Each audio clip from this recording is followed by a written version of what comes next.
요즘 스마트 항암제, 그러니까 정밀의학 이야기 정말 많이 하잖아요. 암세포의 DNA를 싹 분석해서 그 약점만 콕 집어 공격하는 거죠. 자, 그런데 여기에 아주 풀리지 않는 미스터리가 하나 있습니다.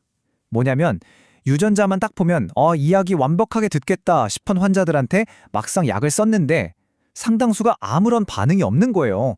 아니 도대체 왜 이런 일이 벌어지는 걸까요? 오늘 이 암 치료의 가장 큰 역설을 한번 제대로 파헤쳐 보고요. 그 놀라운 해결책은 뭔지 같이 알아보겠습니다. 오늘 우리가 함께 살펴볼 내용들입니다. 우선 정밀의학이 왜 예상치 못한 벽에 부딪혔는지부터 시작해서 어떤 약을 쓸지만큼이나 중요한 얼마나 써야 하는지 바로 치료 범위의 문제를 들여다볼 거고요. 그리고 이걸 해결하기 위해서 과학자들이 어떻게 암의 디지털 쌍둥이를 만드는지 또 그 안에서 진짜 약효를 예측하는 결정적 단서는 어떻게 찾아내는지 볼 겁니다. 마지막으로는 이 모든 게 신약 개발의 판도를 어떻게 바꿀 수 있을지 그 미래까지 한번 그려보겠습니다. 자, 그럼 첫 번째 이야기부터 시작해 볼까요?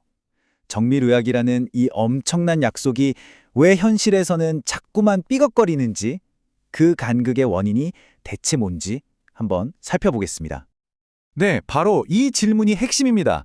이제 우리는 암의 유전 정보를 거의 손금 보듯이 훤히 들여다볼 수 있는 시대에 살고 있잖아요. 그런데 도대체 왜 특정 유전자 변이를 정확하게 타겟으로 하는 약물이 그 변이를 가진 모든 환자에게 똑같이 듣질 않는 걸까요? 바로 이 거대한 의문에서 오늘 이야기는 시작됩니다. 이 슬라이드를 보시면 그 안타까운 현실이 정말 명확하게 보입니다. 왼쪽이 바로 우리가 꿈꾸던 약속이죠. 암의 유전적 결함이라는 자물쇠에 완벽하게 딱 들어맞는 열쇠. 하지만 오른쪽의 현실을 보면 이야기가 완전히 달라져요. 예를 들어서 굉장히 유명한 유방암 표적 치료제인 허셉틴 같은 경우 ERB2라는 특정 유전자를 가진 환자 중에서 절반 정도에게만 효과가 나타납니다. 이론상으로는 100%여야 하는데 현실은 말 그대로 반타작인 셈이죠. 그 이유가 뭐냐면 암이라는 게 단순히 부품 하나가 고장난 기계가 아니기 때문이에요. 암세포 내부는요, 마치 복잡한 도시의 교통망 같아요. 수많은 신호 전달 경로가 거미줄처럼 얽혀 있거든요. 그래서 약물로 큰 길 하나를 딱 막아버려도 암세포는 곧바로 다른 좁은 골목길이나 우회로를 찾아내서 신호를 전달해버립니다. 결국 약의 효과를 무력화시키는 거죠. 자, 이렇게 복잡한 네트워크 문제를 넘어서면요, 또 다른 거대한 난관이 기다리고 있습니다. 바로 찾기 힘든 치료 범위에 대한 이야기인데요. 이건 단순히 어떤 약을 쓸 거냐의 문제가 아니에요. 얼마나 써야 하는지에 대한 훨씬 더 까다로운 문제입니다. 치료 범위라는 게 바로 이겁니다.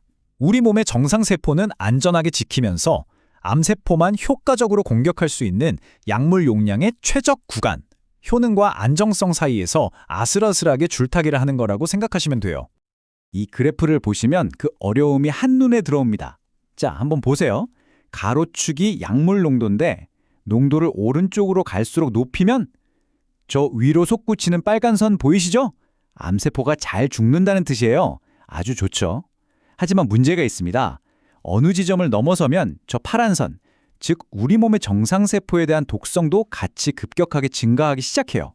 그럼 우리가 찾아야 하는 최적의 지점은 어디일까요? 바로 여기 빨간 선은 높게, 파란 선은 낮게 유지되는 이 두 곡선 사이의 가장 넓은 간격, 이게 바로 치료 범위라는 겁니다. 그러니까 결국 성공적인 치료법을 찾으려면 이 세 가지 질문의 균형을 완벽하게 맞춰야 합니다. 첫째, 효능. 이 약이 암세포를 죽이긴 하는가? 둘째, 역가. 그럼 효과를 내려면 얼마나 써야 하는가? 그리고 가장 중요한 셋째, 독성. 이 약이 정상세포까지 공격하지는 않는가? 이 세 가지를 모두 만족시키는 그 답을 찾는 게 바로 신약 개발의 핵심 과제인 거죠.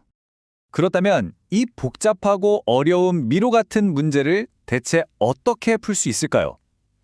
여기서 과학자들이 아주 혁신적인 해법을 내놓습니다.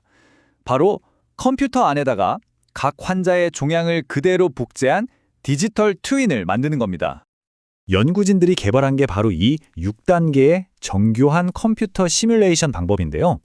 환자의 유전체 데이터를 쫙 받아서 그걸로 각 환자만의 고유한 암 네트워크 모델을 재구성하는 거예요. 그리고 이 가상의 모델에다가 수천, 수만 가지의 약물 반응을 미리 시뮬레이션 해보는 거죠. 이 슬라이드가 보여주는 게 정말 흥미로운데요. 왼쪽은 실제 환자에게서 떼어낸 종양이고 오른쪽은 실험실에서 키운 암세포예요. 겉보기엔 똑같은 종류의 암인데 내부의 신호 전달 회로, 그러니까 배선이 완전히 다른 거 보이시죠? 이건 모든 환자의 암이 지문처럼 다 고유하다는 뜻이고 바로 그래서 이런 개인화된 시뮬레이션이 꼭 필요한 겁니다. 이 강력한 시뮬레이션은요, 그냥 이 약이 효과가 있다 없다만 알려주는 게 아니에요. 여기서 한 걸음 더 나아가서 왜 그런 반응이 나타나는지에 대한 근본적인 이유, 그러니까 진짜 결정적인 단서를 찾아냅니다. 그 단서가 바로 결정적 인자, 크리티컬 디터미넌츠라는 건데요. 이건 마치 범인 한 명을 찾는 거랑은 좀 달라요. 약물 반응이라는 어떤 결과를 만들어내는 핵심 공범들의 조합, 그러니까 네트워크 안에 있는 유전자 변이들의 특별한 조합을 찾아내는 개념이죠. 그리고 바로 이 슬라이드가 이 연구의 아하 하는 순간입니다.